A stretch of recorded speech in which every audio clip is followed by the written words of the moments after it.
Il a une idée et imagine avant de partir de transformer la forteresse du Louvre. Elle deviendra la pièce maîtresse de la défense de Paris.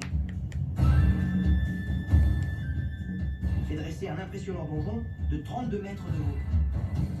Véritable bouleversement de l'architecture militaire traditionnelle.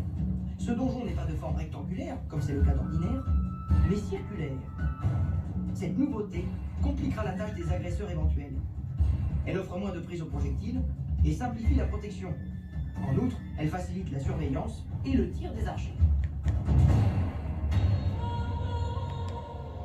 Et la muraille autour de Paris se construit, ponctuée de tours à intervalles réguliers.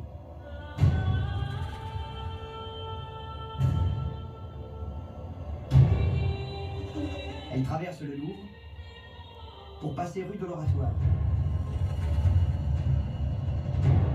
Et l'on peut voir encore un fragment de tour dans la sacristie du temple réformé.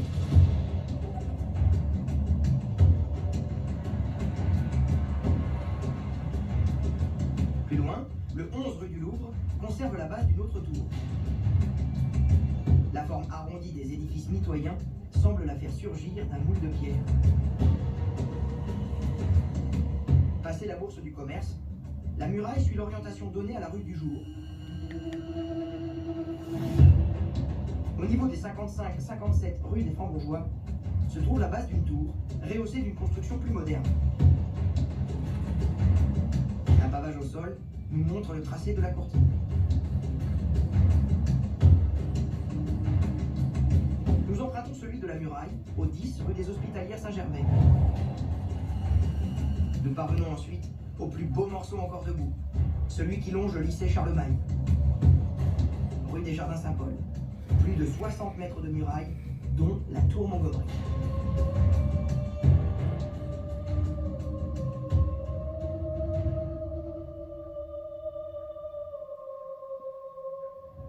Pendant que Paris se construit, notre Philippe Auguste est donc parti en croisade. De cette aventure de 18 mois, faite d'attentes, de tempêtes, de combats et de maladies, Philippe Auguste revient vivant, mais avec des séquelles physiques importantes. Il est affaibli, il a perdu ses cheveux, ses ongles et même un œil. Pourtant, son énergie est intacte, et comme il a frôlé la mort, il est d'autant plus pressé d'œuvrer pour le progrès. Il voit grand, et fait construire la seconde partie de sa muraille, celle qui va protéger la rive gauche. Nous voici rive gauche, sur les traces de la muraille. La piste commence rue du Cardinal Lemoine. Elle suit à partir de la rue des Écoles le tracé du fossé extérieur de l'enceinte. On en voit un morceau qui jouxte la caserne des pompiers au 48-50 et un autre dans le jardin du 9 et 11 rue d'Arras. Pour les amateurs, de beaux fragments sont également visibles aux 60, 64 et 68 rue du Cardinal Lemoine.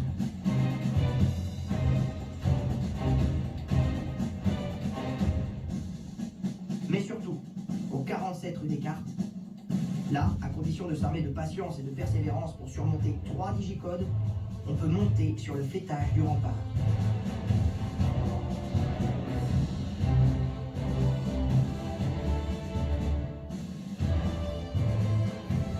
La rue Mazarine représente jusqu'à la Seine le tracé du fossé extérieur de l'enceinte. Il en reste quelques traces dans le parking du 27 et dans le jardinet du 35. Le temps d'une pause au 13 passage Dauphine nous sert à monter au premier étage de l'Institut des Langues. Voilà une terrasse qui offre une bien belle vue extérieure sur le sommet d'une des tours. Plus loin, la rue Mazarine devait croiser la rue de Nevers. Mais un mur transforme cette rue en impasse. Et bien ce mur, c'est encore l'enceinte. Et si l'envie vous prend d'aller rue Guénégaud, pensez à faire un saut dans l'immeuble du 29. Au fond de la cour, il y a encore une tour de la muraille.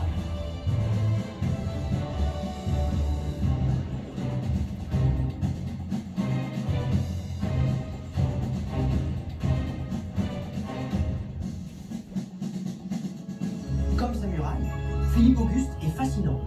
Il a tout fait, tout imaginé, tout réinventé.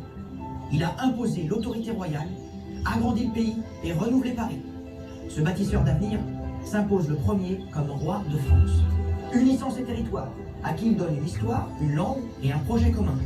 Avec lui, Paris prend son essor. La population atteint 50 000 habitants le commerce y est florissant.